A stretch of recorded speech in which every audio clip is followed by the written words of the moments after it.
Look around. You can find cars like these on AutoTrader, like that car riding your tail. Or if you're tailgating right now, all those cars doubling as kitchens and living rooms are on AutoTrader too. Are you working out and listening to this ad at the same time? Well, multitasking pro, cars like the ones in the gym parking lot are for sale on AutoTrader. New cars, used cars, electric cars, maybe even flying cars. Okay, no flying cars, but as soon as they get invented, they'll be on AutoTrader. Just you wait. AutoTrader. Luxury is meant to be livable. Discover the new leather collection at Ashley with premium quality leather sofas, recliners, and more, all built to last. No matter how many spills, scuffs, or pet-related mishaps come its way, the leather collection at Ashley is made with the durability you need for the whole family. Shop the new leather collection at Ashley and find chairs starting at $499.99 and sofas at $599.99. Ashley, for the love of home. To get the Crime Writers on After Show right now, go to patreon.com/partnersincrimemedia. I'm Rebecca Lavoie, and this is Crime Writers On.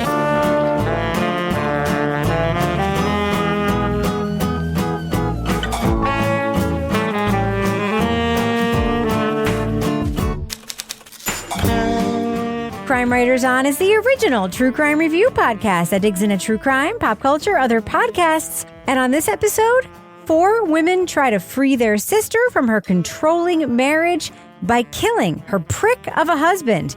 But a bumbling insurance agent has his suspicions.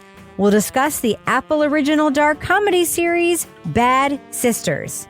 Joining me to get that done and more is true crime author, TV journalist, and host of These Are Their Stories podcast, my husband and love of my life, who is not a prick, Kevin Flynn. Hello, Kevin. Hi, Mummy. Mammy, don't ever call me that. Also with us is private investigator, certified pet detective, resident cat lady, and author of the Piper Greene series of cozy mysteries, Laura Bricker. Hello, Laura. Hello, Rebecca. And finally, our resident Doubting Thomas, author of the City Trilogy, host of the Strange Arrivals podcast and our Patreon Deep Dive Book Club podcasts, Toby Ball. Hello, Toby. Hello, Rebecca. All right. So, Kevin, this is obviously Thursday's program. It is. What is coming up on Monday's podcast? On Monday, we're going to be talking about the new documentary from Netflix. It's called Vatican Girl. All right. I'm looking forward to that one. All right. So, Kevin, I'm really looking forward to talking about this week's series. So do you want to just get right to it? There's nothing stopping you. All right. I'm going to go ahead and drop that first clip. You don't need my permission. We all came here expecting you to drop that first clip. Okay, JP. Okay. Listen, you don't need to be so demanding, okay? I'm going to go ahead and drop that first clip right now. Lucky Windy could fuck off in the next 10. Happened before then. People get killed every day. What's that mean? I mean, why not give nature a helping hand? All our worries would be over. Grace Williams has just lost her husband, John Paul. But her 4 sisters are not unhappy to see the man they called the prick meet his demise. We learned that for months, the Garvey girls had been plotting to kill the cruel and controlling spouse and get Grace out from under his thumb.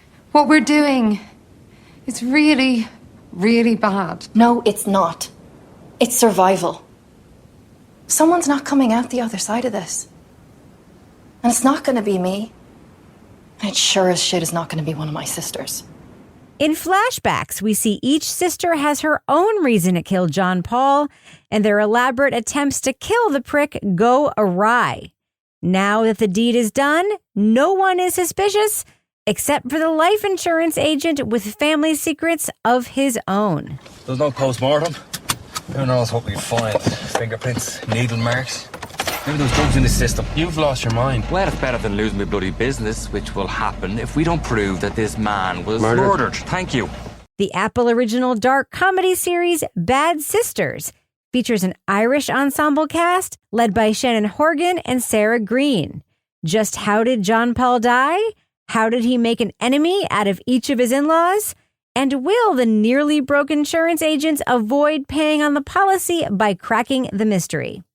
Spoiler alert, we are going to be talking about plot points from Bad Sisters, all of them. So if you want to remain spoiler-free, go to the estimated time code in our show notes to hear our thumbs up or thumbs down reviews? All of the plot points or all of the sisters? Laura Bricker. Mm-hmm. You enjoyed this thing from scene 1. I remember you did because you texted us about it. Yeah. Yeah. So tell me about it. Was this thing like too fun for you, too dark for you, or just right? Oh, it was just right for me. I think it's probably too dark for some people because it's dark in a very comedic way. And I think if you have been somebody that is a victim of domestic abuse, this humor might not work for you. For me, I loved this from the first scene. There's dark humor throughout the series. The first scene is you're at the funeral and we have Grace, the widow, and they're looking at the casket, and John Paul, her dear departed husband, is at attention. And by at attention, I mean he's got a boner. Yeah. She's like pushing it down with her hand, and her sister, who's a nurse, is like, well, that's not uncommon, especially after, a violent death. It looks like he's wearing makeup. Well, he is wearing makeup. Maybe turn the heating down a bit, just in case. Why have you got, why have you... Right from the beginning, I knew I was like, oh, I'm going to love this show. It's set in Ireland. We've got like this great scenery. We've got some badass women, and we've got some super gallows humor going on. I was a little bit worried at the beginning of the series, Toby, because I was like, this is super fun. It's a little bit Wes Anderson-esque. I love all the actors in it. It's very clever. But then I felt like, is this going to be very tiresome where each episode is going to be like the same like thing they're going to put me through every time? Were you worried at the beginning about story fatigue at all? I found myself like a little bit concerned. Like, is this going to be clever or is it going to be like an exercise in like awful cuteness? You know what I mean? Yeah. It was a difficult balance to strike, right? It is. I guess I wasn't that worried. Like, I felt like the writing was so good right off the bat that maybe this isn't a good test, but I just kind of felt like this was written well enough that I feel as though they have enough ideas to kind of sustain this thing for however long they want to make it. And the way they do it is, I don't know if it's clever or just really strong professional writing, but you're constantly, things are churning the whole time, right? There's a whole bunch of different narratives. You enter the certain narratives at different points. Some of them end earlier than others. I mean, there's just a lot going on, but it's not hard to keep track. So yeah, I didn't have those worries, which was good because there wasn't any need to have those worries. Yeah. Well, my worries, by the way, to be clear, lasted a very short time. It was like episode 1 and then episode 2. And then I was like, oh, it's going to be fine. I was just like, oh, are we going to do this over? You know what I mean, Kevin? Because it seemed like is every episode going to be like another sister story. But then they added layers and layers and layers, right? Yeah, well, I mean, I like that. I mean, that's the way to sustain the suspense and interest for 10 episodes. But I think, sort of the larger structural issue for that, the challenges, and Laura kind of touched on this, is how much weight this can be as far as you have a husband who is not good to his wife, and how much of this becomes serious and violent. Now, the character JP, he's very despicable. Almost deliciously so, right? We don't see his like actual physical violence till the end of the series, but his power doesn't come from his physicality, right? He's like pulling the wings off of flies. He's more tiny, evil, a maneuverer, kind of despicable in that way. In that way, for, our heroines, the question becomes, should you kill this guy? If we knew like from this, if they wrote this as like a serious drama, he is a serious domestic violence, abuser, then it changes the weight of the entire thing. And it's no longer a comedy when you sort of like, yeah, this guy deserves it. That changes the comedy. So to keep it light, certainly at first, I think allows us to laugh at the comedy, because then we can, sort of follow along with everybody kind of fumbling through this idea that we have to kill the prick for just the reason because they didn't really go into this, but apparently Grace just can't get a divorce and she doesn't want to. And the only way to like let her like fly free is we just kill the guy. But that's what kind of sets things up. I fucking hate his character. And I don't mean to cut. I have never hated a villain as much as I hated this guy. Was it the cat? Oh, yeah. It's one of the most shocking scenes I've ever seen in any show ever, and I'm not even a huge cat person. That was it was like one thing after another, but that is the point, is that you are made to just like despise this guy, as Kevin said, like I fucking hated this man. And then there's like one brief moment towards the end. It was like a 30-second period where I start to feel like a little bit like, oh, like he starts to realize somebody's trying to kill him and he's feeling afraid. And you see this brief glimmer of humanity of him. And then it's gone. And that's when he's wearing like those ridiculous like orange pants and that like crazy outfit and all this stuff. And he's like walking around. But for the most part, I feel like the way that the show was written, they don't even try to make you feel bad for JP. And that is the point. You know what I mean? Because it's so satisfying, but it's also like, how is he finally gonna freaking die? Like, and that was when you were saying before, Rebecca, like in the beginning, I was like, okay, how many episodes are we going to go through where they try to kill him and they don't kill him? I'm like, oh, this is 10 episodes. I'm like, fuck, I don't know if I can stick out 10 episodes of trying to kill him and him living again because I fucking hate this guy. Yeah. Well, that was my concern, Toby, too, was that like, okay, the hateability of John Paul is also a tenuous balance, because I also had questions as an audience member, right? Like, how has he been around this long? Like, how do they have, no, I don't mean just like alive. I mean, like, they have a teenage daughter. How has it taken this long for the other sisters to realize he's this bad? How are they only having these conversations now? Why didn't they have these conversations 2 years and 3 years into the marriage? Clearly, like, he's always been this way. That to me is the one narrative weakness of the show, is that like, he's clearly been around for a really fucking long time. And now they're saying like she's disappearing. I'm like, didn't she disappear a really long time ago? That was my one question. And also the sort of balancing of his awfulness. Like, huge spoiler alert, everybody, we already gave it. But like, I'm not a huge cat person. The cat death scene in this show, and I just want to tell you, anyone who hasn't seen this, it's not graphic. It's not whatever. It's almost kind of funny and like shocking. Tears like sprung to my, I was so completely visually shocked by that scene, like the kitten scene. Horrible. It was horrible, but it was also so like stark, and just like the crassness of it. It was just like, oh my fucking God. Like, that's a hard balance to strike, where you also are like, put your hands on your mouth, but then you can also like in some part of your brain find it shocking and funny. That is a very hard trick to do with your audience. Yeah. So I think there's a few things. One is, the actor whose name I'm sure I cannot pronounce, but looks like it's Klaus Bang. Klaus? Yeah, Klaus, he's Danish. Klaus, all right, Klaus Bang. He's the only cast member who's not from Ireland. He's Danish? Yeah. Oh, that makes so much sense. He is a scene chewer in this. Like, he is so good in this. Like, I know he's been in other stuff. I don't know how I'm going to react to him when I see him in other things. He's like evil Phil Dunphy, right? Lorna, now look what you've done. Don't you dare turn this on me. She doesn't come to you because she doesn't respect you. And she doesn't respect you because you're weak. The thing with the sisters is that he has things that they're ashamed of on them. So I think that they're not they're not enthusiastic about sharing these issues with their other sisters because they're embarrassed or ashamed or whatever. As a matter of fact, Eve, the oldest one, or Eva, doesn't even tell her sisters until the very end what he has on her.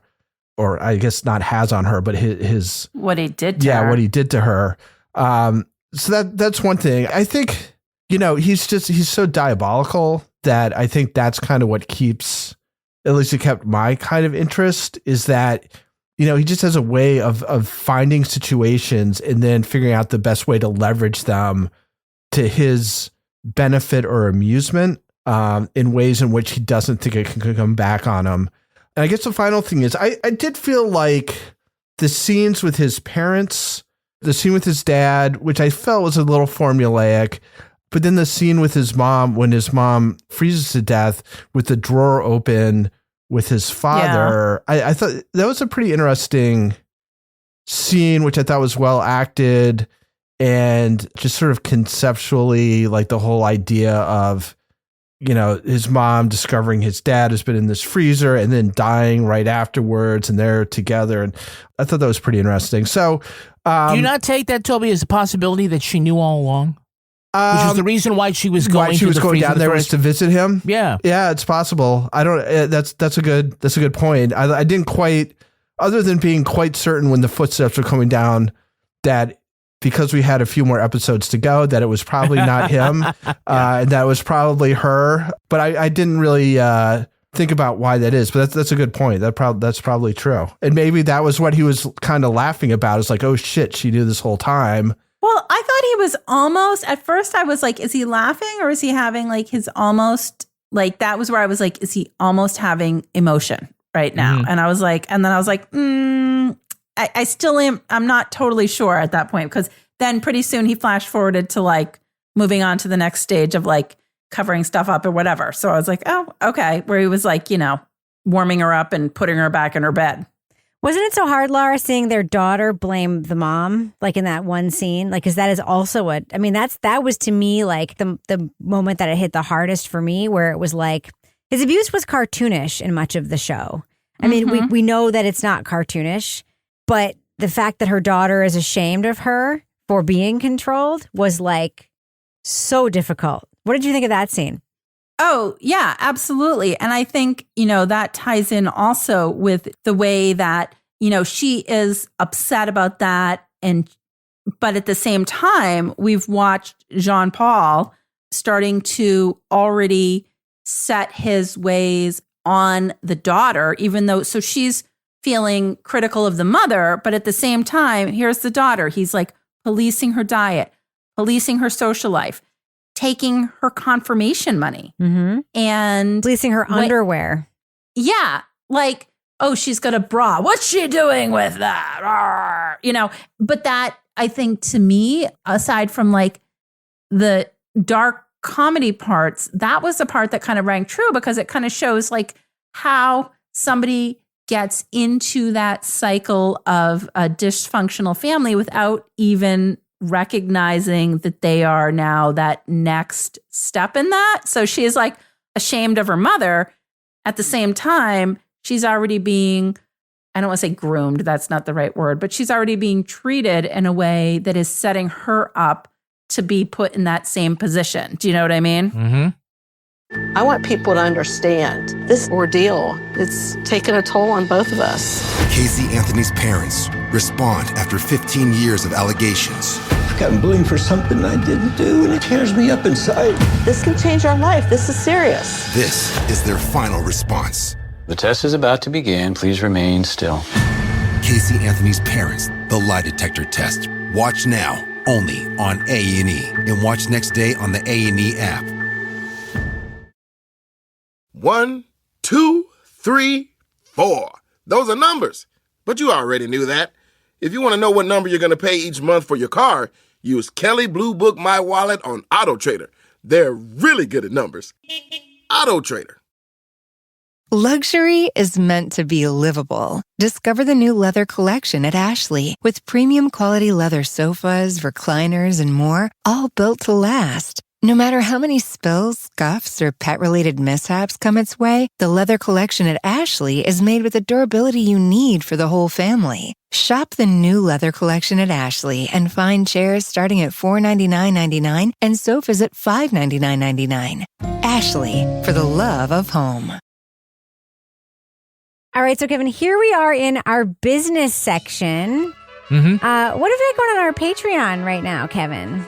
Well, if you go to patreon.com/Partners in Crime Media, you can listen to over 300 exclusive podcasts. That's 300? 300? I think we're at 309. It feels like 10. it was just 200 recently. That's 300's a lot. It's great. We had people tell us about our Patreon is that for the amount of support that you give. Like $6 a month or whatever? $5, $6 for the Laura Bricker scale level on up, that you get a lot more content than you do with a lot of other creators on Patreon.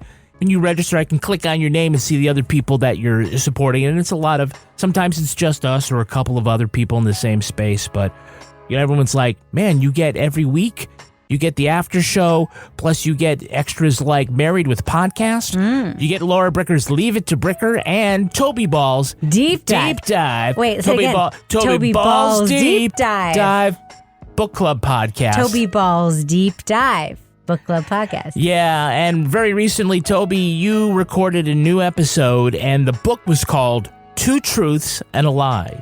And it is not the latest YA teen romance. The book was called 7 Minutes in Heaven. Would that it were. Spin the bottle. There are actually several books called Two Truths There and a are Lie. a whole bunch. This is the only one that has to do with true crime. Tell us about it. Yeah, it's the author, Ellen McGarrahan, witnesses when she's a very young reporter an execution in the Florida electric chair that goes horribly wrong. Old Sparky. Yeah, old Sparky. And she has doubts about whether the guy who's executed is actually guilty. So the book is really following her investigation over the course of a couple of decades, but then specifically in sort of a 9-month, very concentrated period where she tries to find out who actually murdered these two cops, which I think was 1976. Yeah, so I discussed it with Bill Rankin and Chris Joyner from the Atlanta Journal-Constitution. We had a really interesting talk. I think people will enjoy it. Hi, I'm Bill Rankin. Do you know that newspapers used to be printed on paper? Do you know that this book club is called Toby Ball's Deep Dive Book Club? It's a double entendre. So yeah, those are two of the nicest guys too. I mean, just super nice guys. The fact that they would come on your thing after Kevin has done 10 million impressions of Bill Rankin on this podcast. Yeah, nobody Chris enjoys it more than Kevin Chris Joyner. Does a better Bill than Bill does at this point. Hi, I'm Bill Rankin. Welcome to my rumpus room. Oh my God. My God. Would you like some potato chips? Do you want to play ping pong in my rumpus room? Oh my God. Oh my God. Oh my God. Oh my God. Oh my God. What? I'm going to build a rumpus room. Do you want me to lock you up and have me do psychiatry on you in my rumpus room? Do you like my wood paneling? Oh no. Oh, Bill Rankin. I just vacuumed the wall-to-wall carpet before you arrived. Enjoy my lazy boy. I can't condone this. No. You can't condone that. You imagine what Bill Rankin's rumpus room is like. It's good. Bill Rankin's rumpus room. Just like a kid's TV show. Bill Rankin's rumpus room. Join the reporters of the Atlanta Journal-Constitution. This is the best kids podcast we've ever invented. It's like, let's see who's behind the door. Oh, it's Pokey the Clown. He's a famous hobo American. Not the hobo American. You gotta love you some Bill Rankin. Oh my God. We just invented the most successful kid podcast that will ever be made. No one is calling Bill Rankin the prick. No one is trying. No one is trying to He's kill Bill legitimately Rankin. the nicest person that's ever been invented. He's incredible. Oh my God. I love him. Bill Rankin's rumpus room. Why don't you come out to my 3-season porch? BRRR. Can we get some Crime Writers on merch that's like Bill Rankin's rumpus room and has 100%. I think Bill Rankin would like saying that. Let's just make one and send it to Bill. I want to make it like rainbows, like reading room, like what's that? Rainbow Connection? Yeah, reading rainbow. He could do a kid show and at the end he'd be like when they sum up like the moral, like what they learned today, be like, okay, now it's time for Bill Rankin's breakdown. Like at the end of Davey and Goliath. Today we learned that electricity can hurt you. Yeah. Don't do the dime challenge. Yes, exactly. Oh my God. Bill Rankin's rumpus room. Yeah, okay. Oh All right. God. Available wherever you get your audio. I'm going to build a rumpus room and I'm going to invite Bill Rankin to my rumpus Please room. rate and review and share it with your friends. Would you like me to bring some chip dip? I make a very mean ambrosia. All right, Kevin, before we wrap up this business section, Jesus, do we have any Patreon patron saints of the week this week? Our Patreon patron saints are Emma Kirby Hill and Mark Peralta. Bless you. Bless you guys. Thank you for supporting us on Patreon. I'm wiping the tears from my eyes. So am I. Bill, I'm so sorry. And I really appreciate you coming on Toby's book club show, and I hope you come back someday in your rumpus room. I've got beef with you guys. I was encouraging him to come up to New Hampshire or New England. He hasn't been up to New England before. Well, I think we owe him an airplane ticket now. I was like, come on up. We'll show you I fun. love Amtrak. You know what? I do think we actually owe him a damn airplane ticket now. And thus ends That ends the business section. All right, so Toby, you sent me a note that you said there were a few minutes that felt to you like narrative cheating in the show. What did you mean by that? There was just, for a show that's basically so well thought out and written, there were just a couple of things where it seemed like they're like, how are we going to get this done? Well, we'll just do this. And for instance, is at the end when Matt is kind of going through the garbage and he finds like some red wool in an empty DVD case. And for some reason, he goes to see if the DVD is in the DVD player, and it is. And then he decides to play it. And it's like some like 1950s or 60s.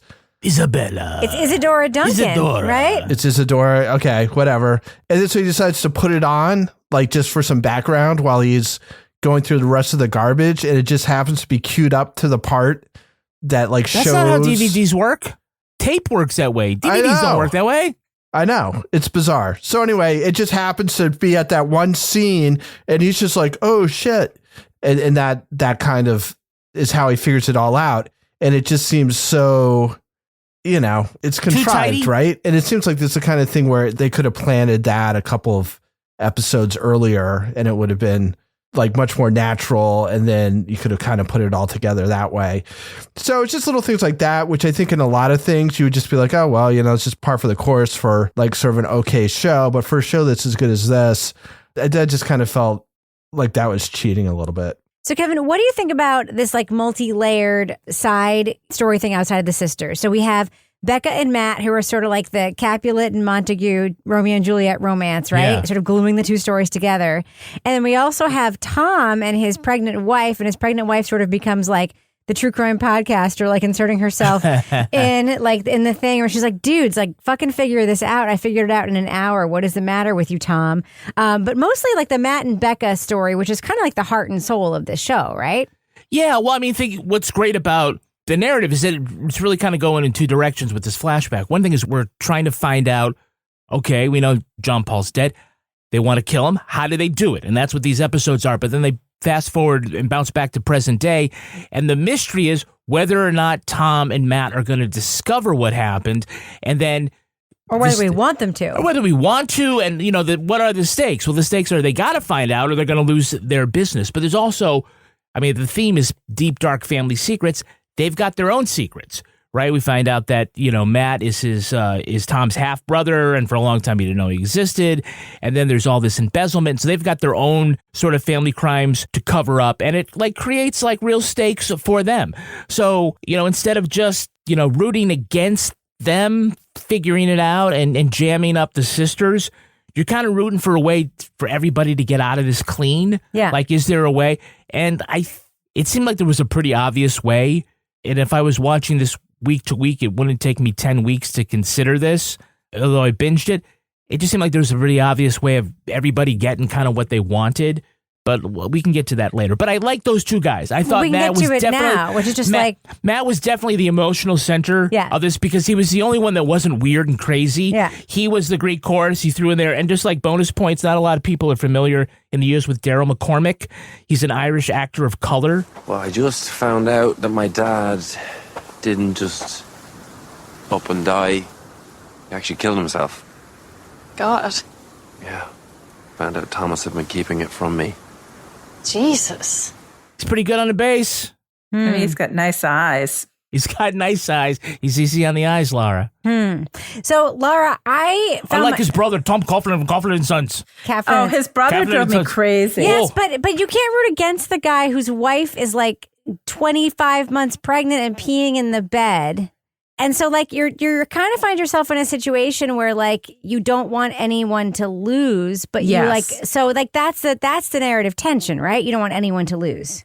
Oh yeah, absolutely. And I think before you get to the part where you realize his home life, where his wife is sitting there, and I'm like, my God, can she get any bigger? And then like the part where she actually like gets off the bed and has to like waddle downstairs to look through his records, you're like, oh my God. And then clearly that doesn't go well for her.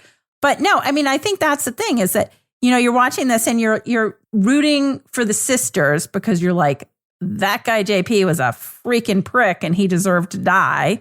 and you're like, they don't need to get caught because it was a justifiable homicide.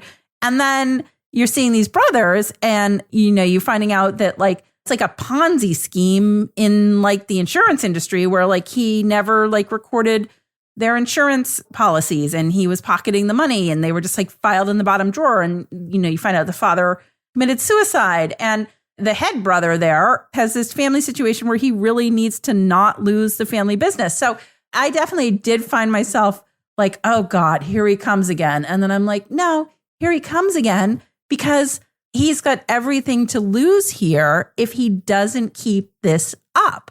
And then you have the whole side dynamic where the other hot brother is like having sex with the crazy young wild Garvey sister. Becca.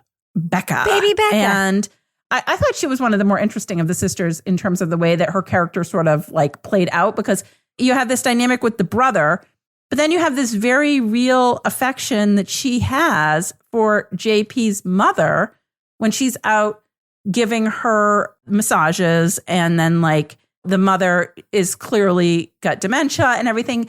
So I felt like, to me, that character out of all of the sisters eventually did come to life. I mean, you have the sister who's having the affair with the photographer. You have the sister who thinks she's finally going to get it on with her hot coworker and then he's gay.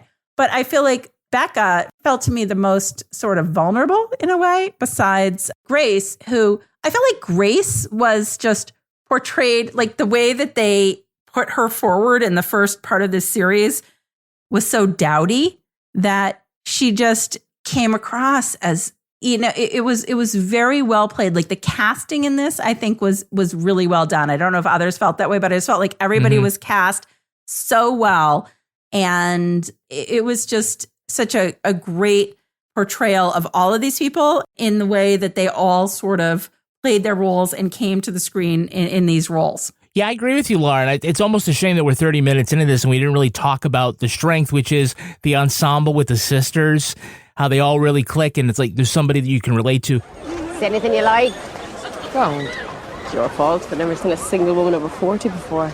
It's not that, they've just never seen nipples as gigantic as yours. Like, you're such a pervert. Ow! Oh, my arse!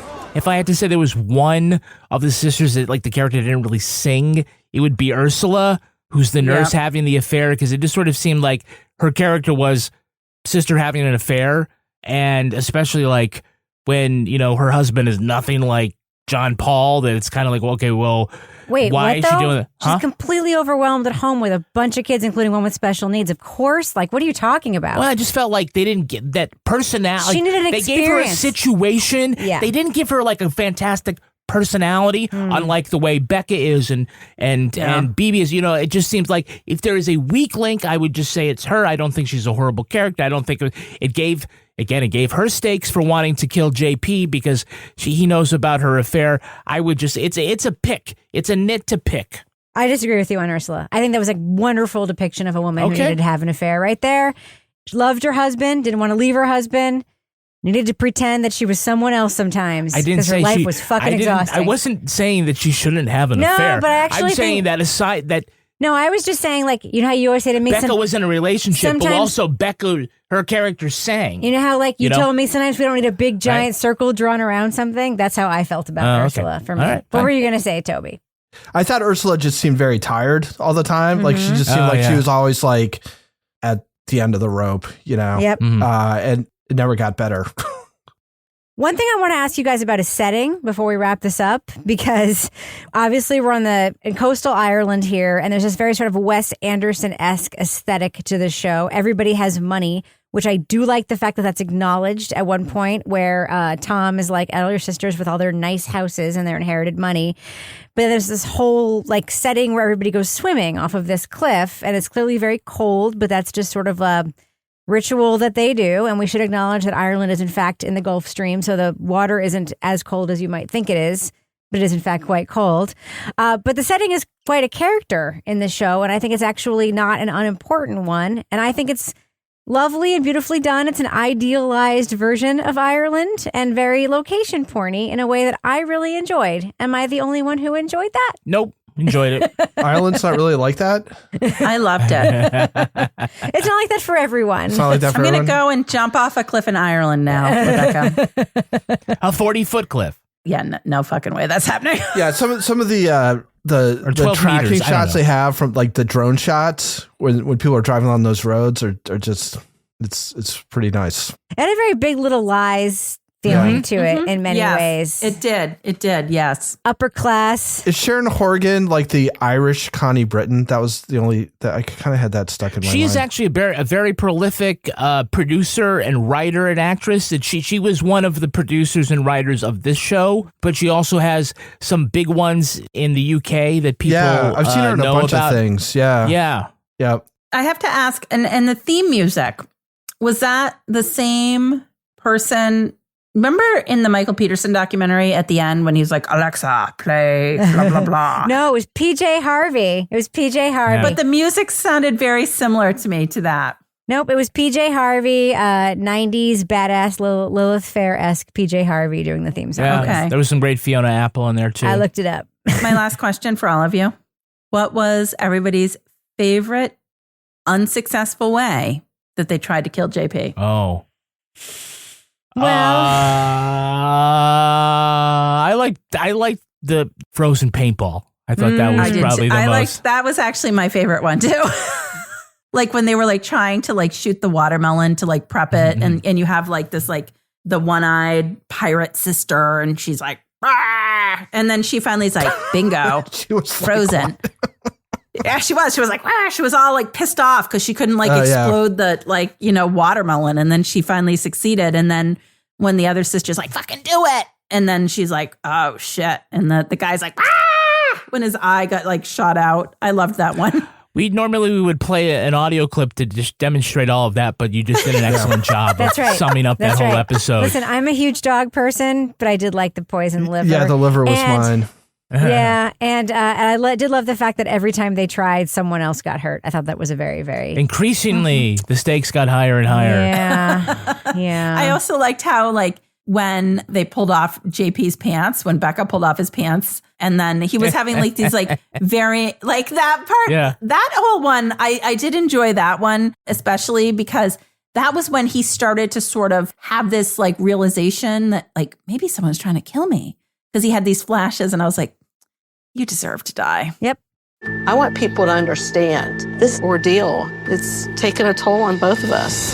Casey Anthony's parents respond after 15 years of allegations. I've gotten blamed for something I didn't do, and it tears me up inside. This can change our life. This is serious. This is their final response. The test is about to begin. Please remain still.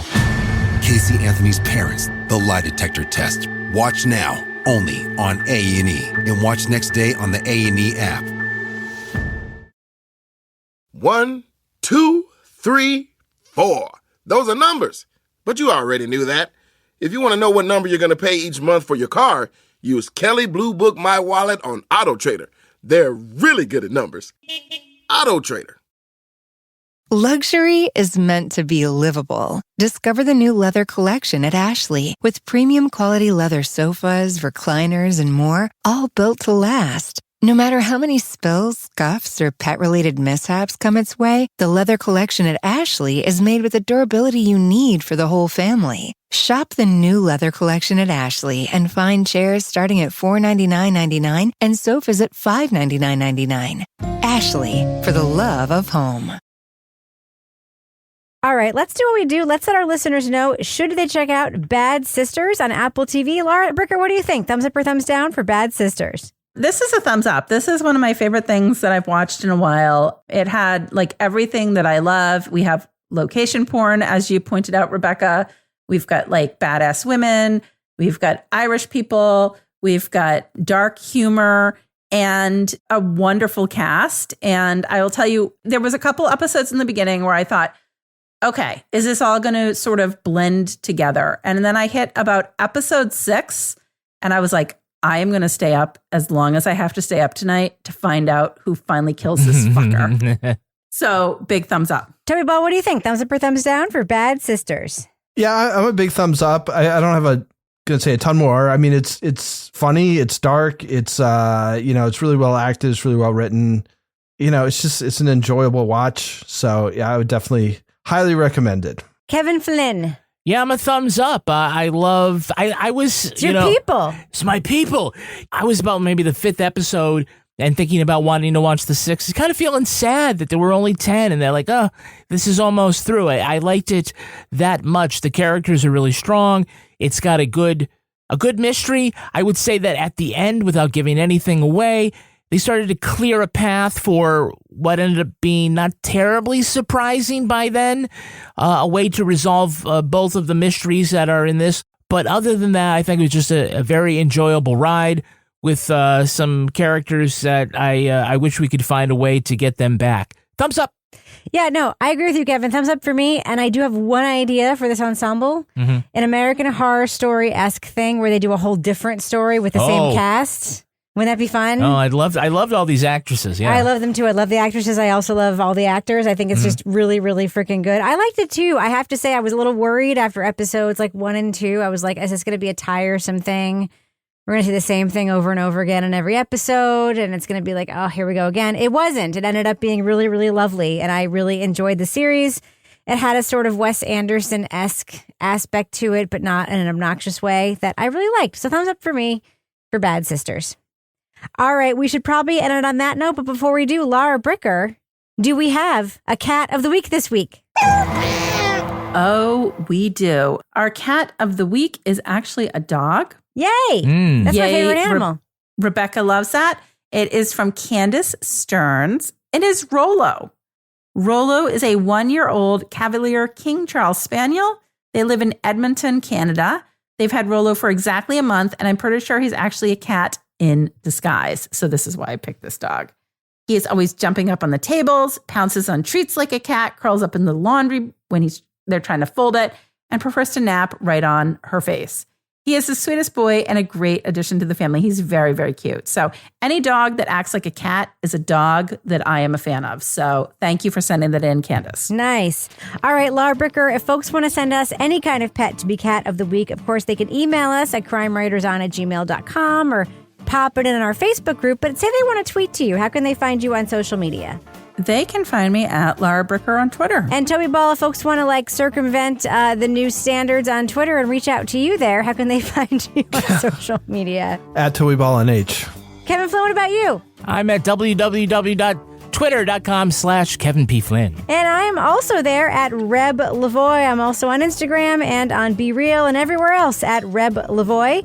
You can also follow the show everywhere at Crime Writers On, and I encourage you to join our incredible community truly on our official Crime Writers On Facebook group. Just go to our regular Facebook page, hit join the group, answer a couple questions. We'll probably let you in. Support the show at patreon.com/Partners in Crime Media. You get the Crime Writers On After Show, Married with Podcast, the 300 plus what, Kevin? 310. So many things back there. Our theme song was composed and performed by Ty Gibbons. Our line editor is the incredible Olivia Burdett. The executive producer of this fine program is Kevin P. Flynn. This show was recorded in the Yoga Loft above the Bodega in Bay St. Louis, Mississippi studio, otherwise known as Studio C, the closet in our New Hampshire basement, where we also keep a giant walk-in freezer that you cannot keep open from the inside. On behalf of all the crime writers, thanks so much for listening. We'll catch you later. Do we have any Patreon patron saints of the week this week? Ambrosia. Okay. You know what's funny is I interviewed some lady in Georgia today about some lady who died, and she was like, "That's and sad."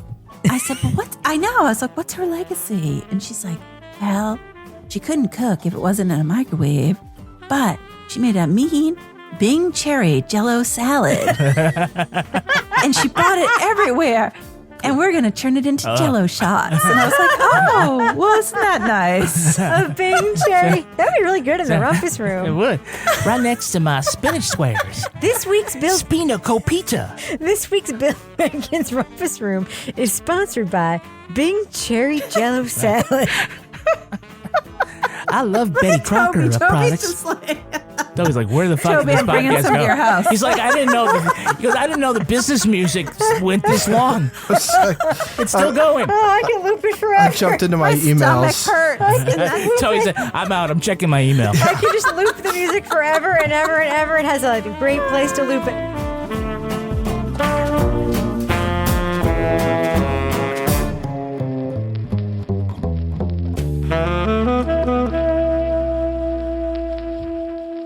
Partners in Crime Media.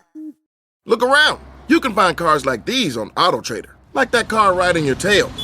Or if you're tailgating right now, all those cars doubling as kitchens and living rooms are on AutoTrader too. Are you working out and listening to this ad at the same time? Well, multitasking pro, cars like the ones in the gym parking lot are for sale on AutoTrader.